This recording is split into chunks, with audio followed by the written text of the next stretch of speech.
semua ada di tengah-tengah lingkungan keluarga saudara, karena keluarga adalah masterpiece dan makarya Allah yang hebat dalam kehidupan kita masing-masing. Malam hari ini berjumpa kembali dengan call kita online lagi adalah sebuah bentuk sapaan gembala kepada callers dimanapun Anda berada. Sebab callers kita ada di beberapa tempat, baik yang di Medan, Bengkulu, Palangkaraya, Balikpapan, Bali, Cikampek, Rawang, Purwakarta, dan Cikarang. Saya berharap acara ini membuat mampu menghilangkan rasa kangen saya kepada saudara semua ya. Malam hari kita akan bahas sebuah tema yang sangat penting, bagaimana orang Kristen harus bertumbuh pada masa-masa yang sukar, pada situasi yang sulit. Kita akan bicara tentang iman yang tak tergoyahkan. Sebelum kita bahas tentang iman yang tidak tergoyahkan bersama dengan Ibu Gembala kita akan mendengarkan pujian dari kuartet emak-emak ya, ibu-ibu yang keren. Lagunya judulnya Sekalipun. Silakan dan Tuhan memberkati kita semua.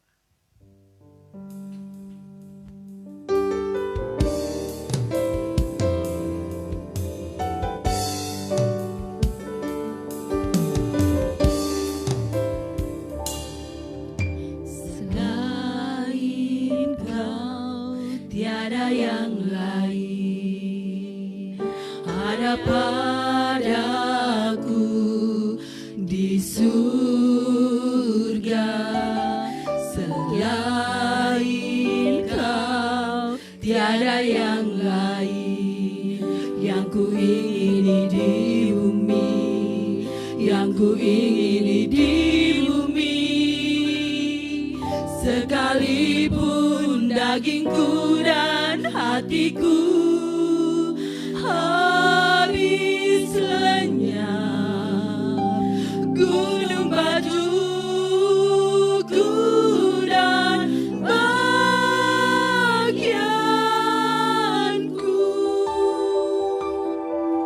tetaplah selama-lamanya.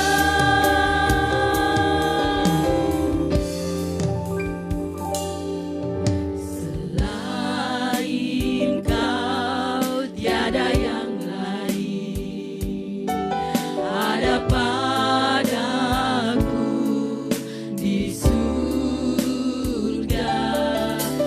Selain Kau tiada yang lain, yang ku ingini di bumi, yang ku ingini di bumi.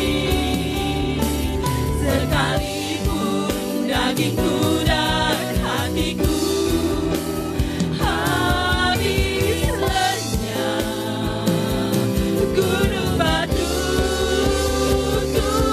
dan bagianku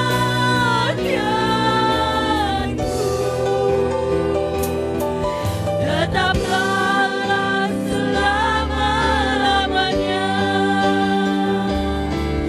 Sekalipun dagingku dan hatiku habis lenyap, gunung batuku dan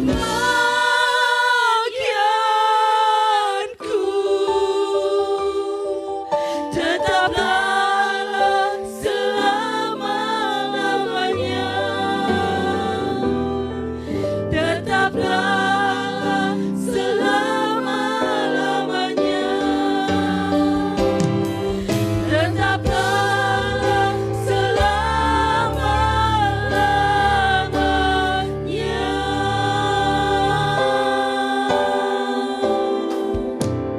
Wow, luar biasa. Luar biasa, pujian ini hanya bisa diangkat dengan segenap hati oleh orang-orang yang dewasa iman ya. Karena apa? Karena orang yang sudah mengalami kedewasaan dalam iman, sudah tidak lagi peduli hidupnya ada berkat Tuhan atau tidak, yang penting bagian dia adalah Tuhan semata ya. Amen. Saya menyapa dulu kepada Pak Pendeta Jandoko Wijaya ya dari Pontianak. Ya, saya senang sekali kalau hamba Tuhan ini boleh menyaksikan acara kita dan kiranya menjadi berkat buat kita semua. Nah, hari ini bersama dengan saya ada tokoh yang sangat istimewa ya. Ibu Gembala kita akan membahas tentang iman yang tidak tergoyahkan. Ya, mungkin Pak Ibu Gembala bisa sapa callers dimanapun mereka berada hari ini. Shalom Kulers. Kencang Ibu Gembala harusnya. Shalom Kulers. Puji nama Tuhan. Ya, sebelum saya mempersiapkan tentang call malam ini, saya mendengarkan di dalam pujian ini, di dalam hati saya bahwa pujian ini mengatakan tiada yang lain yang kuingini di bumi ini. Terima kasih kepada WBI, kawan sejawat kami untuk melayani pekerjaan Tuhan di tempat ini. Saya bersyukur karena mereka-mereka lah yang membantu saya juga di dalam pelayanan. Ya, pujian ini kita bisa baca di dalam Mazmur 73 ayat 25 sampai 26. Kita baca bersama-sama. Siapa gerangan ada padaku di surga selain engkau? Selain engkau tidak ada yang kuingini di bumi. Sekalipun dagingku dan hatiku habis lenyap, gunung batuku dan bagianku tetaplah Allah selama-lamanya. Puji nama Tuhan. Tadi kemarin malam kita menerangkan dari Pendeta Hasan bahwa dari zero ke hero. Ada From zero to hero. Ya, from zero ke hero, ya. To Ya. hero. Oke. Terus ATM ya, saya ingat sekali ya, ATM ya kan. Adalah alami pemulihan dari Tuhan. Amin. T itu kita Harus terima firman Tuhan. Terus M itu adalah menerima Mengalami. kuasa Roh Kudus. Tapi kalau ATM menurut Pak Domingus kemarin ya, kalau ATM nggak ada isinya tetap juga zero beneran, ya kan? Nah inilah ATM itu harus ada isinya. Isinya adalah iman kita, ya kan? Kita akan membahas tentang iman. Kita membahas tentang iman. Iman bukanlah memaksa Tuhan untuk melakukan apa yang kita inginkan atau apa yang kita mohonkan. Jadi iman itu kita letakkan pada Tuhan Allah yang maha kuasa, yang berdaulat, yang mengendalikan segalanya dalam hidup kita.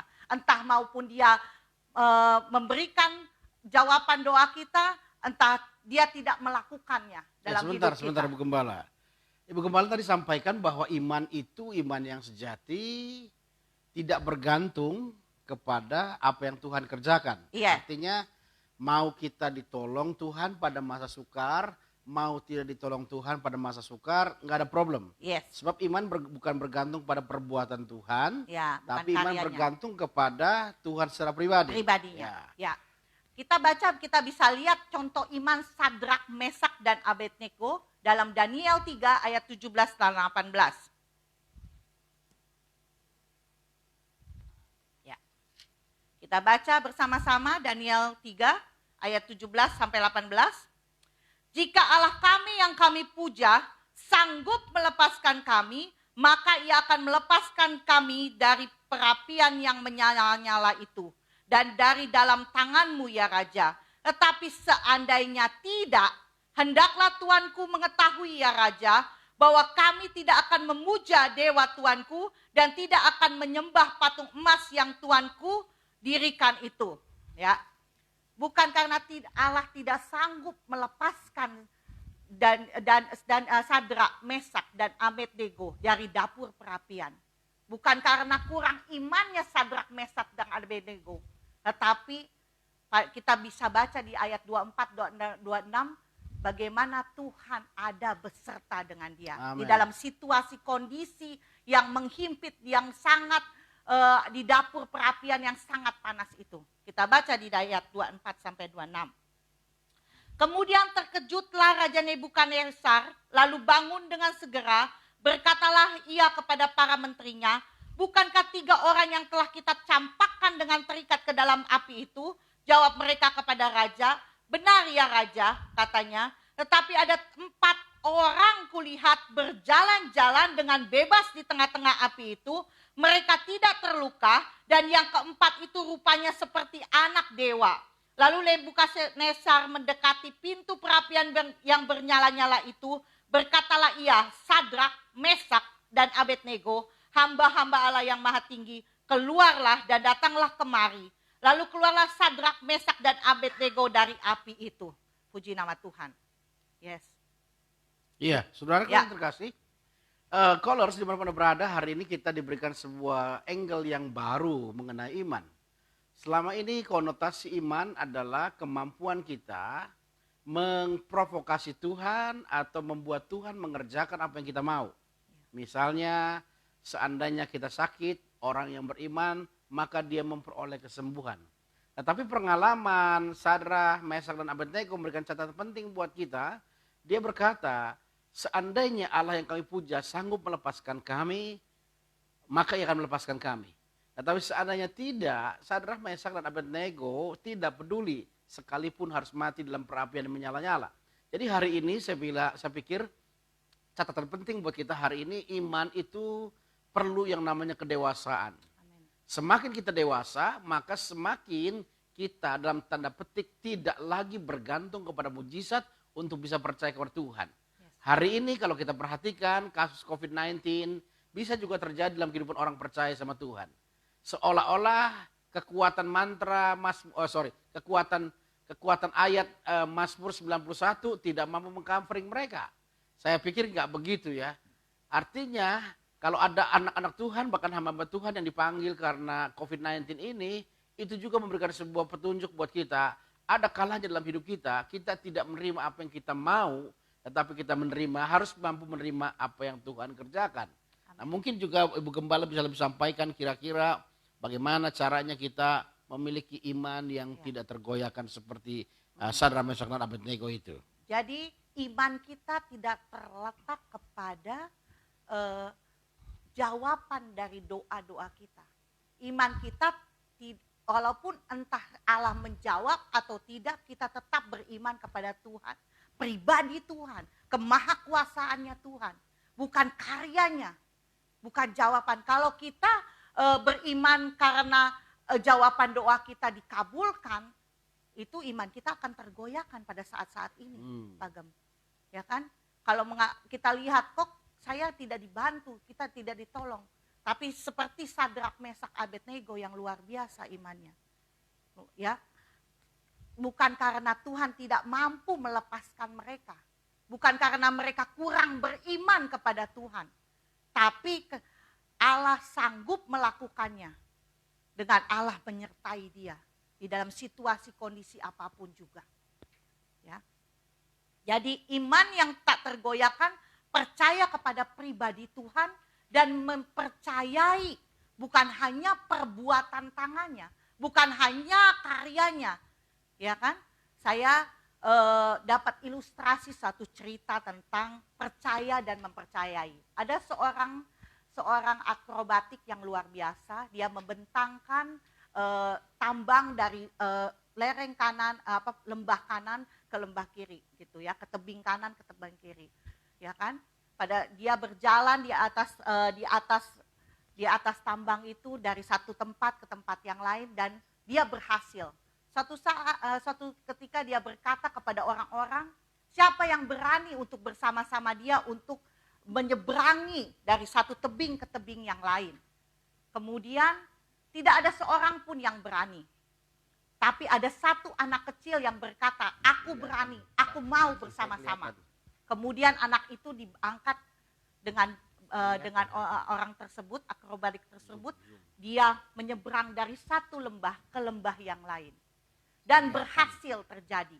Tepik sorak begitu luar biasa, ya kan? Orang-orang yang menonton bilang, wah hebat, luar biasa. Kemudian anak itu diwawancara dengan satu media. Anak, kenapa kamu berani melakukannya bersama Bapak ini? Kemudian anak itu berkata, karena dia adalah Bapakku, karena dia ayahku. Oleh karena itu kita hidup, iman kita percaya dan mempercayai bahwa Allah memberikan yang terbaik bagi kita. Apapun situasi kondisi kita, bukan tergantung kepada karyanya, perbuatannya, jawaban doa-doa kita. Tapi karena dia Allah yang mengasihi kita, Allah yang maha kuasa. Ya. Jadi iman kita tidak akan tergoyahkan apapun yang terjadi. Kita letakkan iman kita. Ya, kita baca juga di dalam Ibrani 11 banyak kisah-kisah tentang saksi iman di Alkitab. Salah satu yang saya mau katakan tentang Musa. Kita baca Ibrani 11. Ya, sementara buku persiapkan, saya Ya. menyapa juga Pak Jamal ya. Pak Jamal ini sekarang masih ada di Wisma Atlet, mungkin sekitar 25 hari atau 26 hari dirawat di sana karena COVID-19 ya. Dan saya mengucapkan turut berduka karena istrinya yang dikasih dipanggil Tuhan. Dan Pak Jamal hari ini dalam proses pemulihan kesehatan sepanjang 26 hari kalau nggak salah ada di Wisma Atlet. Tetap semangat Pak Jamal, Tuhan Amin. berkati dan Tuhan pasti sembuhkan. Ya. Dalam Ibrani 11 kita baca mengenai saksi-saksi iman. Saya menyorotkan Musa yang bernama Musa. Di ayat 24 sampai 27. Karena iman maka Musa setelah dewasa menolak disebut anak putri Firaun. Karena ia lebih suka menderita sengsara dengan umat Allah daripada untuk sementara menikmati kesenangan dari dosa. Ia menganggap penghinaan karena Kristus sebagai kekayaan yang lebih besar daripada semua harta Mesir. Sebab pandangannya ia arahkan kepada upah. Karena iman maka ia telah meninggalkan Mesir dengan tidak takut akan murka raja. Ia bertahan sama seperti ia melihat apa yang tidak kelihatan. Puji nama Tuhan. Musa adalah seorang anak angkat dari putri Firaun yang dia itu memilih lebih mengenal pribadi Tuhan daripada dia mengikuti kesenangan dunia, kenikmatan dunia. Kalau seorang anak putri Firaun pasti menikmati fasilitas yang nyaman, menikmati segala sesuatu yang indah-indah, ya kan? Namanya anak, kalau kita bilang sekarang nih anak sultan, anak raja gitu kan, anak angkat raja gitu kan. Ya, tetapi Musa mau meninggalkan itu semua. Kesenangan-kesenangan dunia, fasilitas kenyamanan dunia. Ya kan? Kita baca kenapa saya bilang dia lebih memilih pribadi Tuhan. Di dalam Mazmur 103 ayat 7 saya baca. Kita baca. Mazmur 103 ayat 7.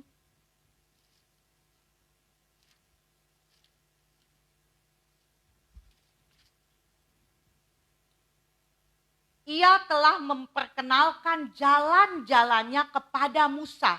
Perbuatan-perbuatannya kepada orang Israel. Jalan-jalannya kepada Musa. Jalannya Tuhan itu hatinya Tuhan. Kehendak Tuhan. Rencana Tuhan. Pikirannya Tuhan.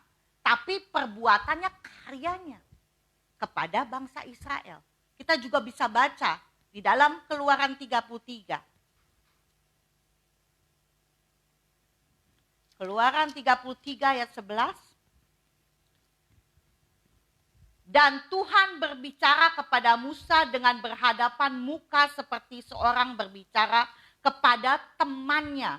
Kemudian kembalilah ia ke perkemahan, tetapi abdinya Yosua bin Nun, seorang yang masih muda, tidaklah meninggalkan kemah itu.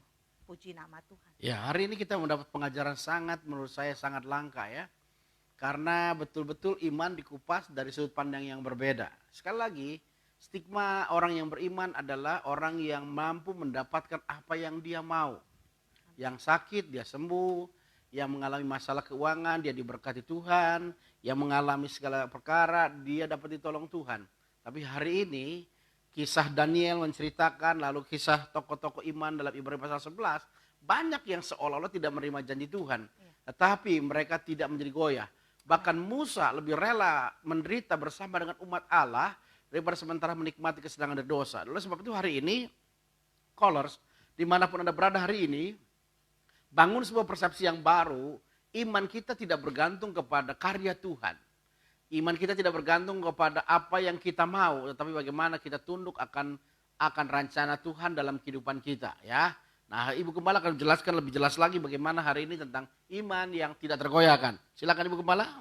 Jadi letakkan iman kita kepada pribadi Tuhan yang maha kuasa, yang berdaulat, yang mengendalikan segalanya dalam hidup kita. Karena dia akan memberikan yang terbaik bagi kita.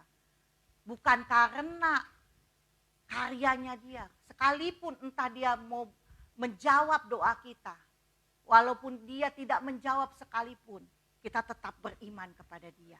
Kita tetap mengasihi dia. Letakkan iman ini, iman yang tak tergoyahkan kepada pribadi Tuhan dan mempercayai sungguh-sungguh dia. Sanggup melakukan segala perkara yang tidak pernah kita pikirkan. Ya kan? Mengenai tentang Tuhan ini, ya kan?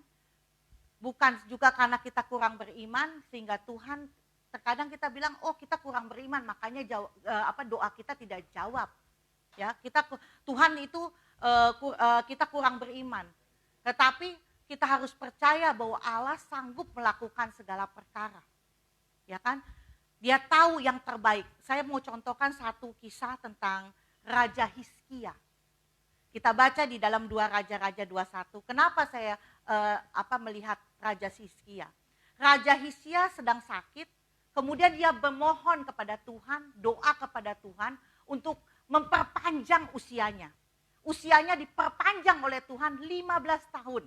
Tapi pada saat masa-masa perpanjangan usianya itu, dia mendapatkan anak yang bernama Manasye.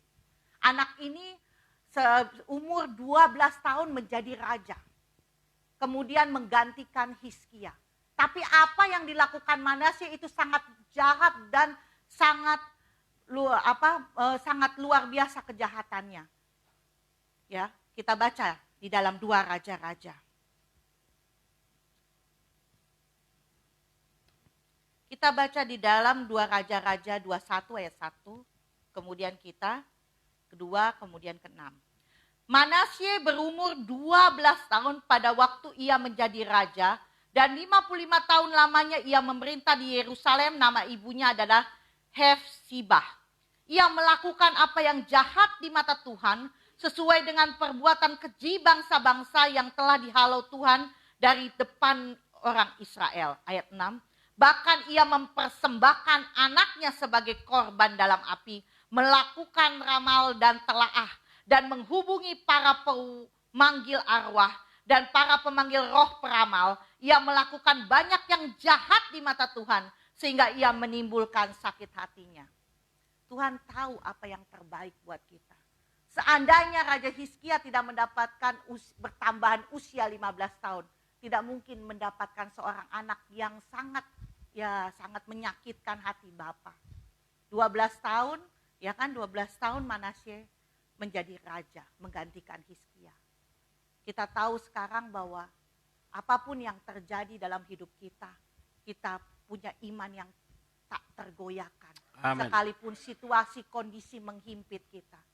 Karena kita percaya dan mempercayai pribadi Tuhan yang Maha Kuasa itu. Amin.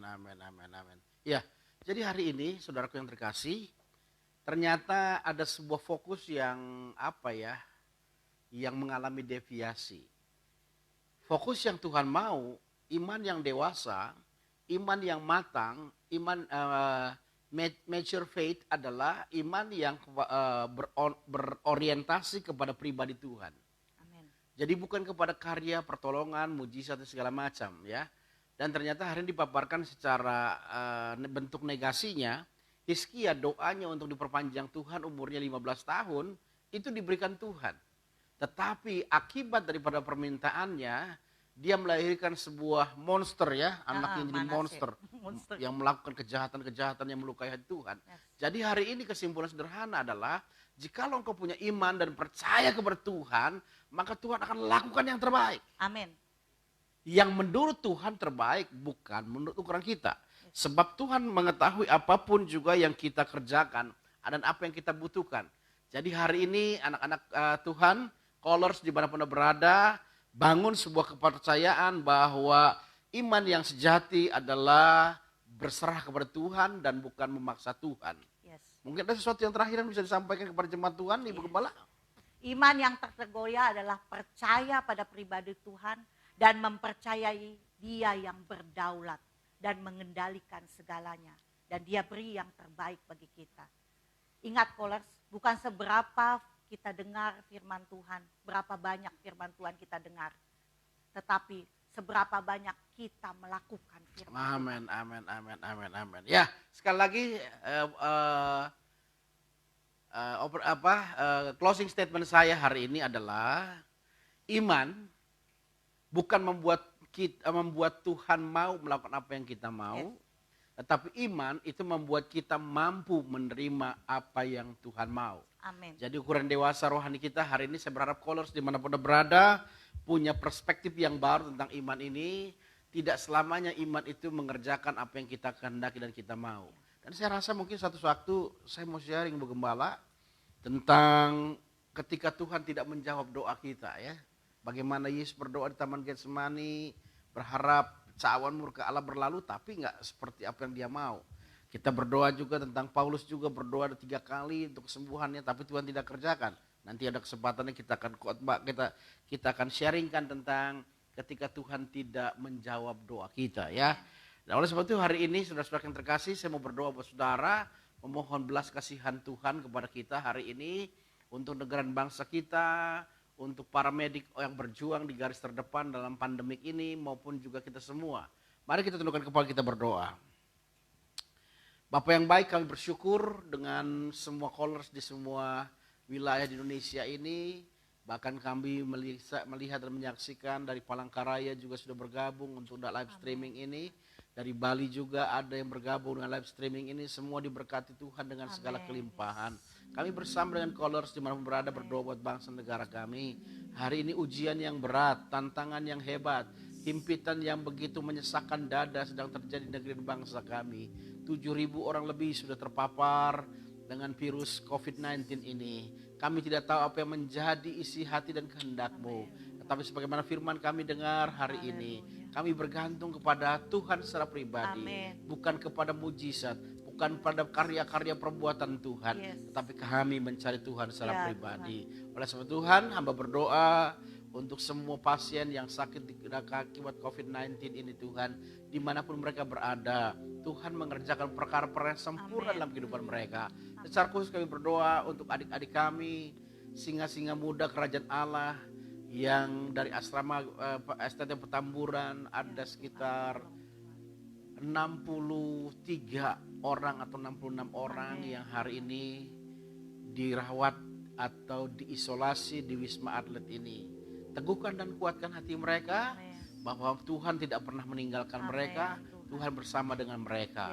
Berdoa juga untuk 71 orang singa-singa muda yang masih ada di asrama. Tuhan menjagai mereka, Tuhan melawat mereka. Mereka adalah orang-orang yang Tuhan akan pakai dengan sesuatu yang luar biasa.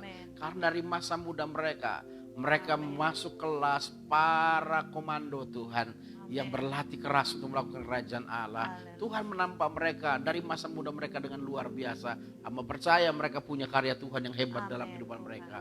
Kami berdoa juga untuk para medik Tuhan, khususnya yang ada di dalam Callers ini Tuhan. Kami berdoa untuk Dr. Hosana di rumah sakit Gunung Putri Purwakarta. Engkau menjagai dia, merawati dia, memelihara dia. Demikian juga Dr. Ivon bersama Dr. Handi, Tuhan pelihara dan jaga dia seperti biji matamu sendiri. Kami juga berdoa buat adik kami Adelia Oinia ke Tuhan di rumah sakit PON, Pusat Otak Nasional, bagian radiologi. Tuhan juga menjaga dan memperhatikan mereka. Kami juga berdoa Tuhan untuk para perawat-perawat yang ada di rumah sakit Siloam yang berjemaat di Kol Purwakarta. Tuhan juga menjaga mereka, Tuhan juga merawati mereka.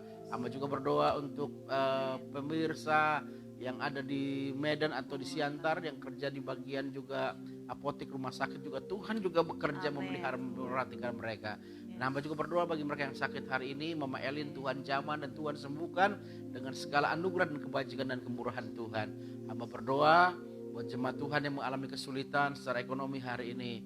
Tuhan bukakan jalan untuk mereka memperoleh berkat, kesetiaan dan pelimpahan Tuhan. Terima kasih Bapa, kami percaya malam hari dan anugerah Tuhan menyertai kami semua. Hanya di dalam nama Tuhan Yesus Kristus kami bersyukur berdoa. Haleluya. Amin. Jangan lupa besok call ada menyapa kembali saudara, call siang hari masih dalam tema kesalahan keluarga saleh ya. Jadi Hari ini udah hari yang keempat membahas tentang orang-orang benar Tuhan yang ada sedikit kesalahan dalam rumah tangga dan keluarganya ya. Besok masuki sesi 5, 6, 7, jadi saya satukan satu hari untuk menyelesaikan 7 series ini. Dan malam hari kita akan berjumpa lagi dengan Boksu ya dari GBI Kol Purwakarta. Temanya apa Boksu besok? Temanya Hope, bukan Lope, Hope. Hope artinya pengharapan ya. Jangan lupa stay tune terus live streaming siang maupun malam dalam call kita online lagi. Tuhan berkati kita semua. Kingdom of love.